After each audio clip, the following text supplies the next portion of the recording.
Hi Cancer, love reading, love messages po tayo, 2025, ito na po. Ang inyong reading, hingan lang natin ng ilang mensaheng gabay, ang mga Cancer. Sa taong nakikinig ngayon, Cancer, 2025, usaping pag-ibig, relasyon, anong kailangan niyong marinig? Mensaheng gabay po, dito muna tayo sa Papuso na Oracle. We'll be straightforward, hopefully, Cancer, 2025, anong kailangan niyong marinig? Guidance po. Okay. So, medyo may struggle sa oracle na ito. Dahil papuso nga siya, ikakat natin ito this time. Into 3. Cancer, eto na. Kunin natin yung pinaka nasa unahan. Secret admirer. Uy, someone has deeper feelings for you than they are letting on. Secret admirer, someone has deeper feelings for you than they are learning or letting on. Natutuling na si Moonshot. Time check, 2:23 a.m. Ayan. May pasikreto na nga. Cancer na sa aking mga katukayo. Secret admirer, baka to ngayon pa lang nag-a-apply na. Sobrang mag-reflect ito astrologically, Cancer, kasi si Jupiter right now still currently in your 12th house. 12th house of secrets. Yes po. Hindi mo pa man yan ma-realize, baka merong someone na nag-a-admire na sa'yo. Life in general, actually, pwede sa trabaho, pero usaping pag-ibig tayo, why not? Baka meron someone dyan na nakasilay, tahimik lang, na nagiging inspirasyon ng isang Cancer. Tingnan natin 2025, hinga natin ang message yan. Anong kailangan marinig ng Cancer? Year 2025, usaping pag-ibig, relasyon, message. Guidance po para sa mga Cancer. Anong kailangan yung marinig? No matter what your relationship status, okay, single ka pa man, in a relationship, married, we'll see. Anong kailangan marinig ng mga Cancer? 2025, may umangat na. Ayan na. Medyo marami to. Kunin ko lang po yung pinaka. Straightforward sa reading natin. Ayan na. Napatingin ako ulit. Someone has deeper feelings for you than they are letting on. Kasi nakita ko na agad, ayan o, nakapikit pa, nakapiring. Napapangiti si Moonshot. Bilang Cancer din ako, nahihiwagaan ako sa bumabagsak sa baraha. Ito pwedeng mag-apply sa'yo. Mismo, reversal tayo every time. Pero I feel na this is someone na pwedeng may idea ng ilan, pero maaaring wala. Kasi hindi ito pinahihintulutan. Tahimik lang ito. Nagkakaroon ng blockage, nakapiring pa nga ang mga mata. Ayan o. Medyo nagiging nega siya. Kasi baka nahihiya. Single, especially. The Empress, the Ace of Cups, both are in reverse. Nahihiya, natatakot, may duda. Nagkakaroon tuloy ng blockage. Hindi na pahihintulutan. Hindi na bibigyan ng sapat na pagkakataon or hindi niya binibigyan, guys, ang pag-ibig, diba? Para ring trabaho. Ito ay isang sitwasyon na kung saan kailangan din ng efforts, kailangan hanapin, kailangan paangatin yung opportunity para makita na kayo. Ayan. Opportunities for growth and change. Secret admirer. Ayun. Yun ay para higit lalo pa sa single. Pero why not? Ito hindi para ano ba man ang katayuan ng relasyon or status nyo. Baka meron someone na admire, na-inspire sa inyo. Hindi nyo pa man yan ma-realize. Sige, couples in a relationship. Meron tayong nakikita, I will be honest. Para bang very normal, maharap tayo sa stress, mailang negativity, na hopefully, hindi naman kailangan yung pinaka-wed.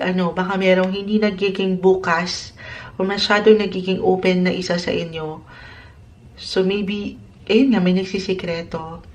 So, a reminder na sana'y mapanatili nyo yung open communication, yung connection, communicate with your partner.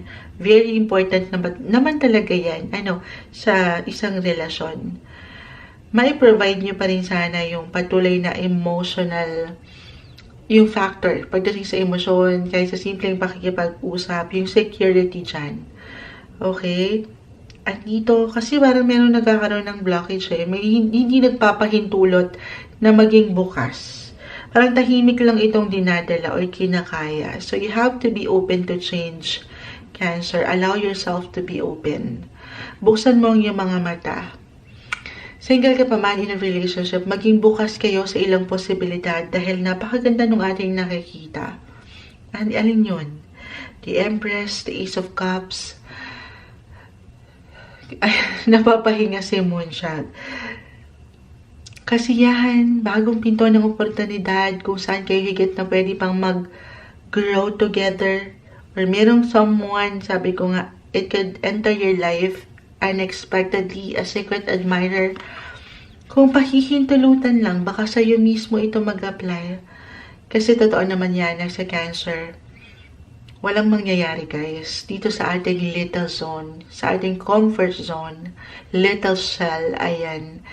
Pero again, di naman kailangan madaliin. Since si Jupiter, kung na-mention ko na ba, ay narito pa rin sa inyong 12th house of hidden secrets. Baka hindi pa rin naman ready ang ilan. So, wag nyo namang, sabi kasi ni Moonchild lumabas-labas na ako. Oo naman. Pero sa tamang pagkakataon, pakiramdaman nyo din ang inyong mga sarili. Kung okay na ba kayo. Kasi baka meron pa kayong ilang kailangan pagdaanan or meron pa kayong kailangan pagnilay-nilayan. It's up to you pa rin. Guys, ang tanging maiwan lang every time ng baraha, maring ito lang yung kondisyon sa inyong sitwasyon, okay? Pero yung pinaka-resulta, yung outcome, at the end of the day, it will be up to you. At wala sa mga barahang ito.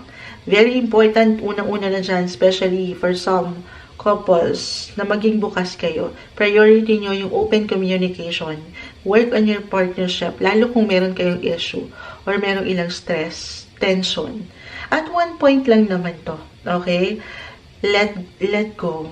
Dito sa ilang duda, takot, yung fear, letting emotions na makuha nito yung enerhiya na mas positibo na dapat napapaangat niyo sana.